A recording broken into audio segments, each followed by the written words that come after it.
Bienvenidos a Global Macro en Español, un podcast creado exclusivamente para impactar tu curva de aprendizaje en los mercados de capitales. Traído a ustedes gracias a Kaplan, Battlefield, Ideal Ratings, Kaya y The Hedge Fund Association. Es miércoles 24 de mayo del año 2023. Bueno, vamos a decirlo por cábala. Buenas noches, buenas tardes o buenos días, dependiendo de dónde nos estás escuchando y a la hora en la cual sintonizas el primer podcast Global Macro. Fíjense bien, vamos a estar tocando tres temas interesantes el día de hoy, pero los mercados, porque estamos en preapertura, son las 8:43 de la mañana, están en caída producto de la volatilidad, que para lo que se nos une la volatilidad son los cambios del mercado, para arriba, para abajo, para abajo, para arriba. Cuando eso se mueve, entonces se refiere, entre comillas, como la volatilidad del mercado. Por supuesto, es un indicador matemático que se mide con el VIX, que es el VIX, que es como llaman el índice del miedo, no el VIG, el VIX, el VIX, y mide la volatilidad del mercado, que es una medición matemática, ¿ok?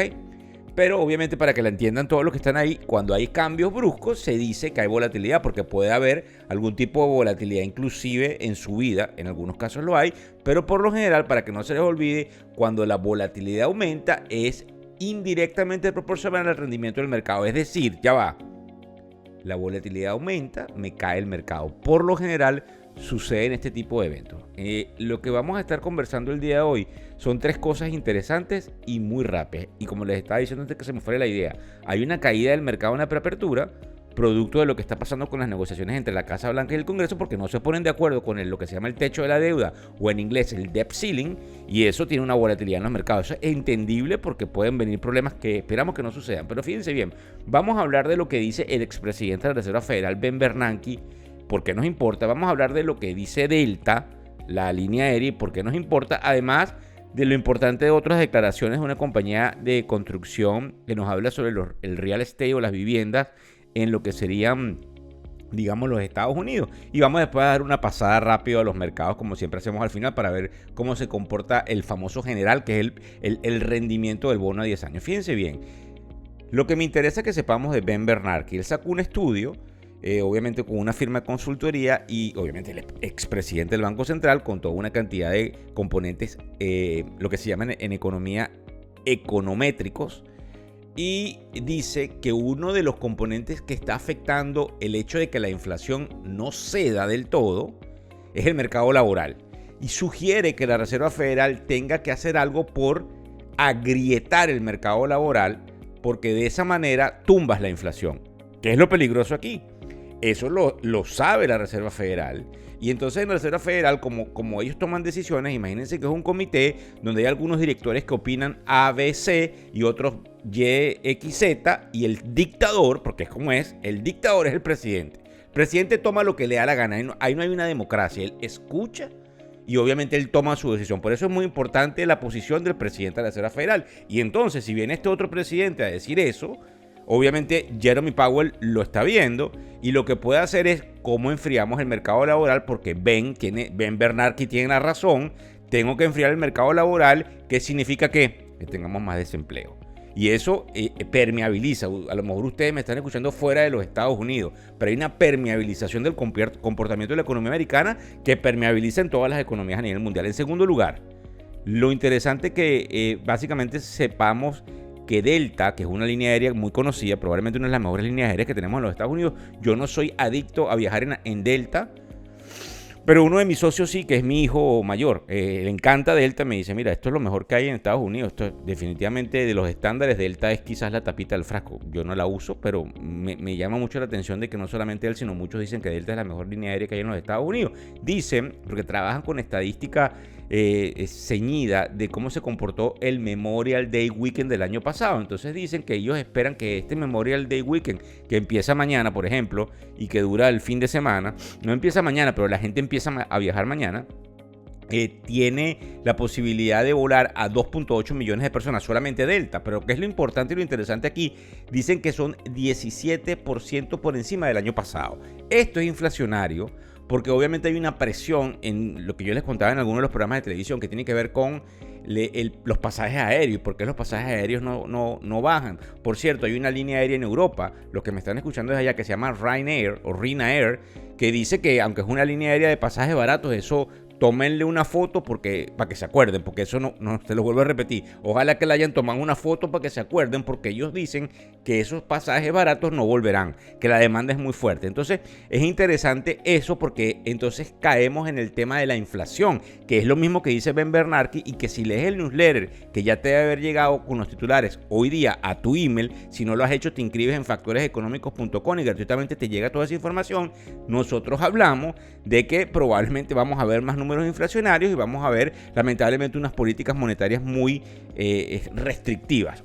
Esto en contraprestación de lo que dice una compañía que se llama Toll Brothers, que es una compañía de construcción que cotiza en la bolsa, T de trabajo, O de Orlando, L de Lima.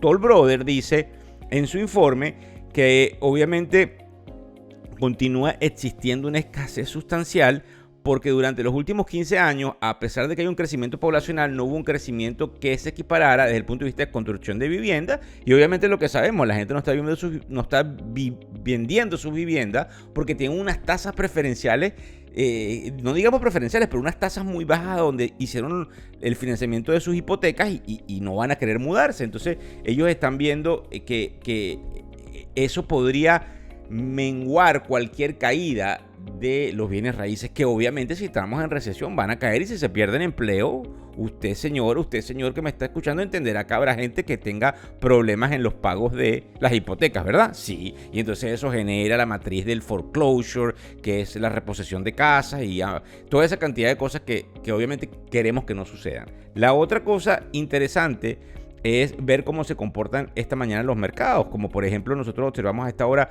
8:50 de la mañana el Dow Jones cayendo en la preapertura, el índice más representativo del mercado, que es el Standard & Poor's 500, también cayendo, al igual que el Nasdaq.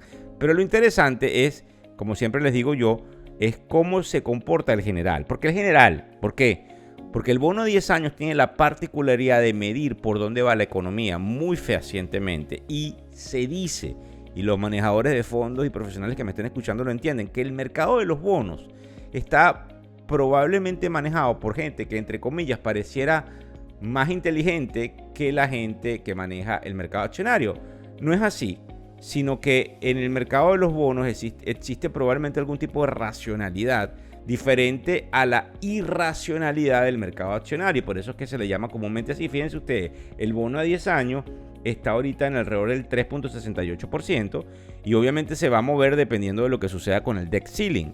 Es importante e interesante que ustedes comprendan que también algún tipo de negociación ahí tiene un efecto en la restricción o no de la liquidez monetaria. Y si se acuerdan lo que les he contado algunas veces y que está en los libros de macroeconomía, la inflación es un problema monetario donde una cantidad de masa monetaria persigue bienes y servicios. Entonces eso es bien interesante lo que está ahí. En el caso de las criptomonedas estamos en los 26.700 en el caso fundamental del Bitcoin, cayendo prácticamente 2%, que también es interesante.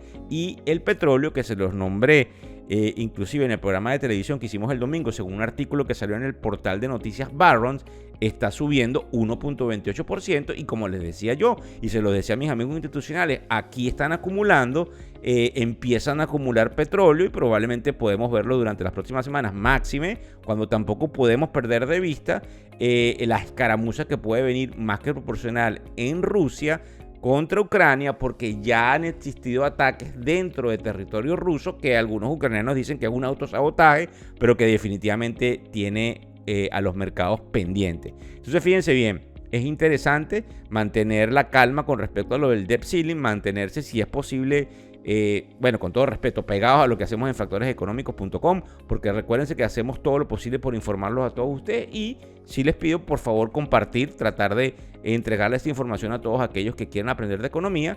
Entonces, en conclusión, sabemos lo que dice Toll Brothers, sabemos lo que dice Delta, y en definitiva tenemos claro la probable posibilidad de que Ben Bernanke con su informe afecte cómo se comporta la Reserva Federal. Espero que tengan un excelente día y nos vemos, si Dios quiere, mañana tempranito en el podcast y obviamente en un rato con algunas cosas que ponemos en las redes sociales.